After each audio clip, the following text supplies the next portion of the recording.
বন্ধুরা কেমন আছেন? নিশ্চয়ই ভালো আছেন। আমি আজকে এই কাঁচা আমের একটু একটু কাঁচা পাকা হলে অসুবিধা নেই।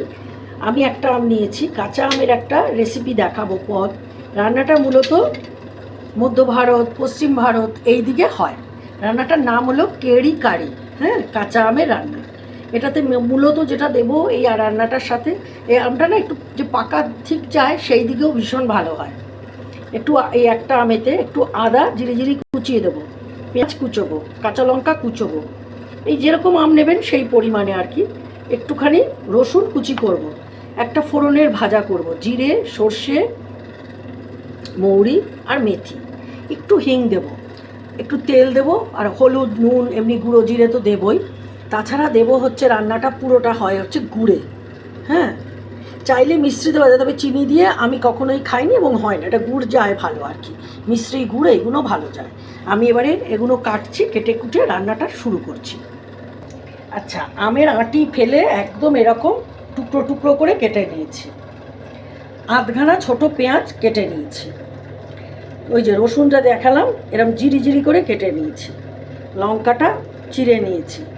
একটুখানি আদা, ঠিক এই মাপটার আদা কুচি করে নিয়েছি। বাকি মশলা তো আছে। এইবারে আমি মূল রান্না শুরু করছি। সর্ষের তেলে করছি, সাদা তেলেও ভীষণ ভালো হয়। কড়াইতে তেল দিয়ে দিয়েছি, তেল গরম করে আগে মৌরি দিলাম, দিয়ে দিচ্ছি মেথি, সব একটু একটু, ওই কোয়ার্টার স্পুন, একটু সর্ষে, আর দিলাম একটু জিরে, সব কোয়ার্টার স্পুন। এটা চরবর যখন করছে এই মশলাটা দিয়ে দিলাম, পেঁয়াজ, রসুন, আদা,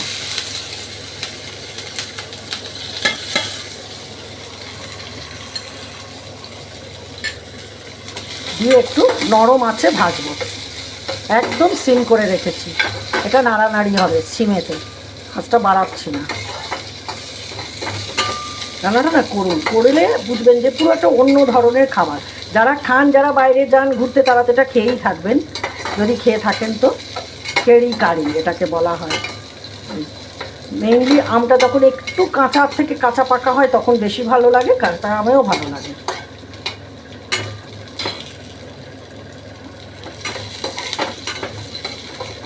স্কিপ করবেন না, পুরোটা দেখবেন, আর প্লিজ পুরোটা দেখে আমাকে জানাবেন যে কেমন হলো।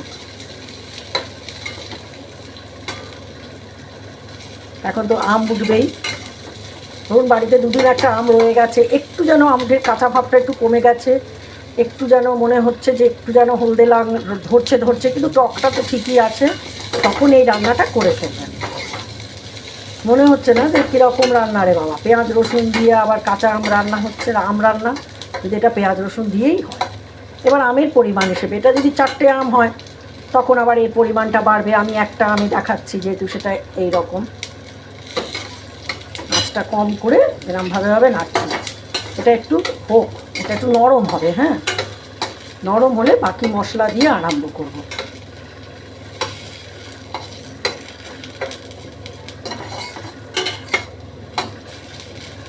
পেঁয়াজটা একটু নরম হবে।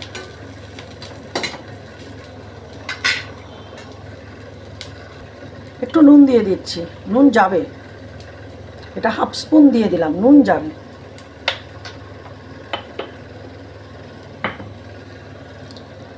এটা দিয়ে দিলাম আমটা,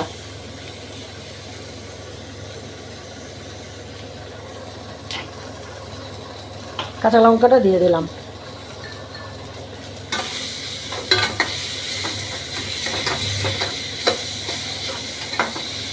এবার নাড়ানাড়ি, এটা পুরো নাড়ানাড়িতে রান্নাটা হবে এখন।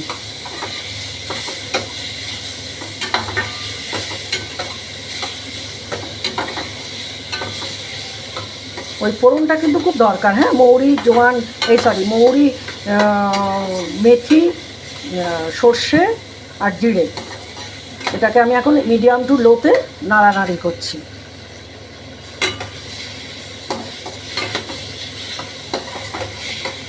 সুন্দর করে সব মশলার সাথে আমটা মিশে যাবে। আমটাই নাড়তে নাড়তে আমটা একদম নরম হয়ে যাবে। নুন তো পড়েইছে।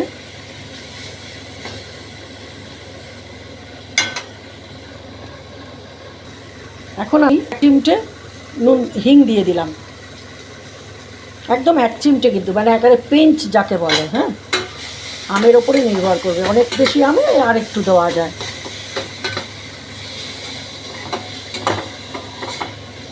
আসলে যতই মধ্য ভারত, পশ্চিম ভারত, দক্ষিণ ভারত, উত্তর ভারত, ওসব দিকে কিন্তু হিঙের চলটা খুবই বেশি, তাই না? মোটামুটি সব রান্নাতেই ওরা হিংটার চলটা ওদের আছে। এবার কম বেশির পার্থক্য থাকে, কোনটা একটু কম কোনটায় বেশি। এটা আমি দেখুন, এটা কীরকম মিডিয়াম টু লোতে রেখে এটাকে নরম হতে দিচ্ছি, এর সাথে মজে যেতে দিচ্ছি। এবার একটুখানি হলুদ দিয়ে দিলাম, একটুখানি 1/2 চামচের বেশি ধনের গুঁড়ো দিলাম, ধনের গুঁড়োটা যাবে। অল্প 1/2 চামচের কম জিরের গুঁড়ো, আর একটু শুকনো লঙ্কার গুঁড়ো।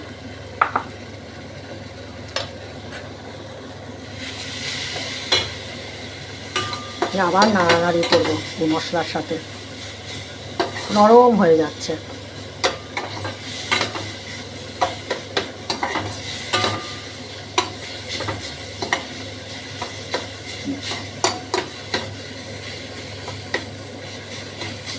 একদম নরম হয়ে যাচ্ছে, দেখছেন কিরকম? এই যে ঘেটে যাচ্ছে একদম।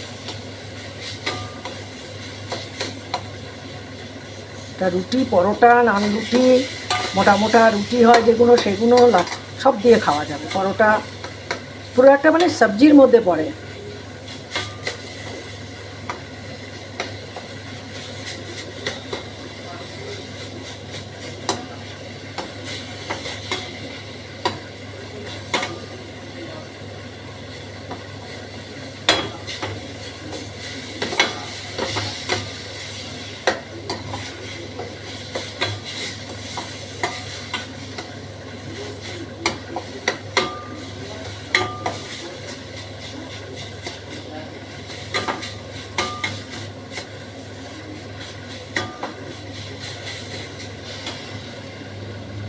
আচ্ছা, একদম এরকম হয়ে গেছে। এখন জল দেব।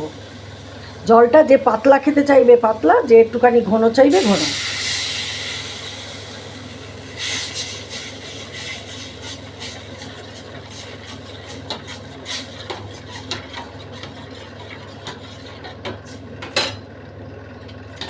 ফুল আঁচ করে দিয়েছে হাইতে ফ্লেমে।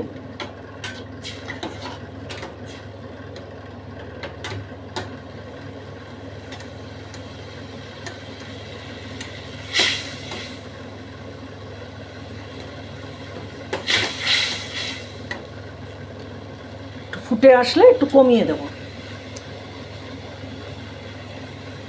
এবার ফুট ধরেছে, এবার একদম কমিয়ে দিলাম, ঢিম আছে। এখন একটু এটা হবে, কিন্তু এখনও আমি গুড় দেবো না। গুড়টা যখন এটা একদম হয়ে আসবে তখন আমি দেবো গুড়টা। আচ্ছা, একটা কথা, আমি বাঙালি রেসিপিতে আমি বেশ গুড় ঢালবো, হ্যাঁ, কারণ এটা আমি টক করতে চাইছি না। এটা কিন্তু গুড় যে খুব বেশি যায় তা না, এটা একটু টকের দিকেই থাকে। আমি এটা বলে দিলাম, মূল রান্নাটা টকের দিকে, মিশ্রি পরে, তারপরে গুড় পরে, সবই পরে, কিন্তু একটু টকের দিকে যায়। আমি আমার বাঙালি টেস্টে মিষ্টিটা দিচ্ছি, তাই আমার মিষ্টিটা যে মিষ্টি তা না, মিষ্টিটা যার যেরম লাগবে। কেউ যদি মনে করে না আমি একটু আমটা একটু টকের দিকেই পছন্দ করি, তাহলে যে ভালো করে ফুটছে, ফোটাটা দরকার না, একটু ঝোলের সাথে সব মশলার সাথে একটু মাখা হয়ে ফুটবে।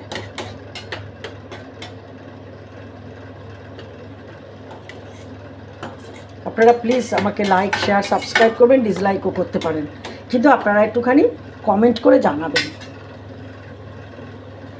পাশে থাকবেন। আর একটু হলে না আমি নামিয়ে দেবো, আমি খুব ঘন করবো না, আমার একটু লাগবে। আবার যার যদি কারোর মনে হয় না আমি একদম জেলির মতন করে খাবো, তাহলে খেতে পারে। আবার যদি কেউ মনে করে না আমি একদম একটু পাতলা খাবো, সেটা পাতলা করবে, একটু বেশি জল দিয়ে ফুটিয়ে পাতলা করে নেবে। ওটা না ঘনত্বটা ডিপেন্ড, আমাদের চাটনির মতন আর কি, কারুর বাড়ি পাতলা হচ্ছে, কারুর বাড়ি ঘন হচ্ছে, এইরকম ব্যাপার।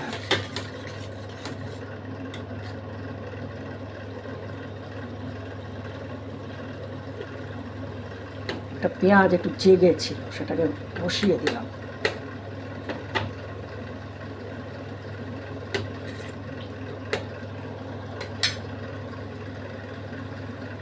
আচ্ছা, একদম হয়ে গেছে। আমি এই সময় গুড় দেওয়া শুরু করব।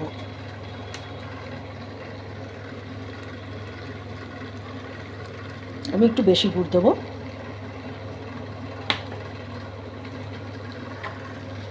স্টিক হয়ে গেছে, আমার গুড়টা উঠতে সময় লাগছে।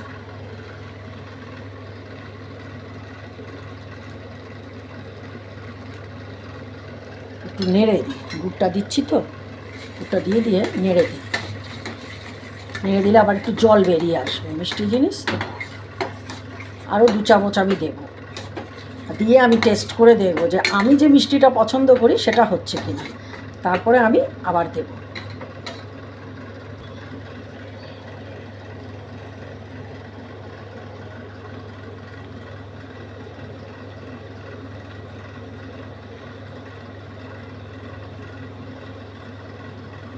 বেশ গরম পড়ে গেছে তো, গুড়গুলো গলে গেছে, গুড় সব গলে যাচ্ছে। এতদিন ছিল শক্ত ফর্ম, এখন আবার হয়ে যাচ্ছে নরম ফর্মে। গুড় যে কোনো গুড় দিতে পারেন, যেটা টেস্ট হিসেবে, আখের ভেলি যেটা হবে সেটাই দিতে পারেন। এটার কোনো ব্যাপার নেই যে এই গুড় দিয়েই করতে হবে। কালারটা দেখলেন কীরকম পাল্টে গেল, পুরো কালারটা চেঞ্জ হয়ে গেল, তাই না? এবার একটু গুড়টা দিয়ে একটু ফুট খেলেই বন্ধ করে দেবো। দেখি আগে কেমন হলো, মিষ্টিটা চেখে নিই। একদমই ঠিক হয়েছে। আমার মুখে একটু মিষ্টি বেশি তো, আমার সুইট টিথ, আমি আর একটু দিয়ে দিলাম। কিন্তু যেটা দিয়েছিলাম 3 চামচ, তাতে একটা একদমই যেরকম খাই রেস্টুরেন্টে বা মানে ভারী বাড়িতে যেরকম খাওয়া হয় সেই টেস্টটাই আছে। আমার আবার একটু সুইট টিথ, আমার মিষ্টি মুখটা একটু বেশি, মিষ্টিটা একটু বেশি লাগে যে কোনো এইসব ধরনের খাবারে। টকটা খেলে টক, কিন্তু একটু এরকম চাটনি ধরনের হলে বা এই ধরনের রান্না হলে একটু মিষ্টির দিক হলে আমার ভালো লাগে, আমি দিলাম। আপনারা টকটা বুঝে দেবেন। ব্যাস, এবার আমি গ্যাসটা বন্ধ করে দিলাম। হয়ে গেল, একটু ফুট বেশি জোরে খাইয়ে দিই।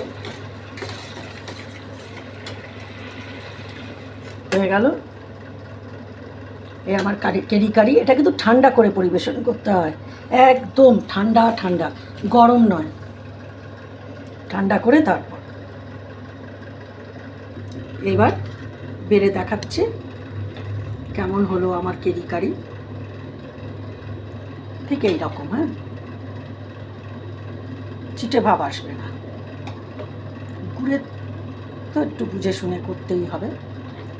ধনে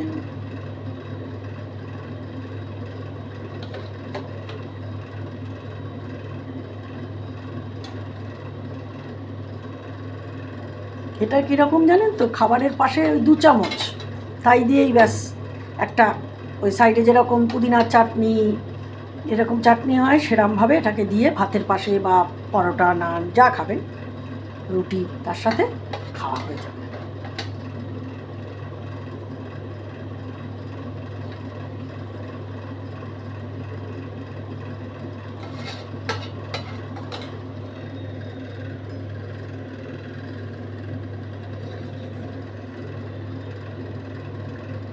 এই হলো এর ওপরে একটা মশালা, সেটা হচ্ছে ধনে আর মৌরি রোস্ট করে গুঁড়ো করা, জাস্ট পিঞ্চ, একদম এই এক গাদা নয় কিন্তু, এই পিঞ্চ একটু ছড়িয়ে দিলাম। তাহলে এইবার দেখুন তো এই কেরি কারি কেমন হলো। একঘেয়ে চাটনির থেকে আমের চাটনি, আমের টক, আমের আচারের থেকে একটু আলাদা না? অবশ্যই বানিয়ে আমাকে কিন্তু জানাবেন আমাকে যে কেমন হলো। সবাই খুব ভালো থাকবেন।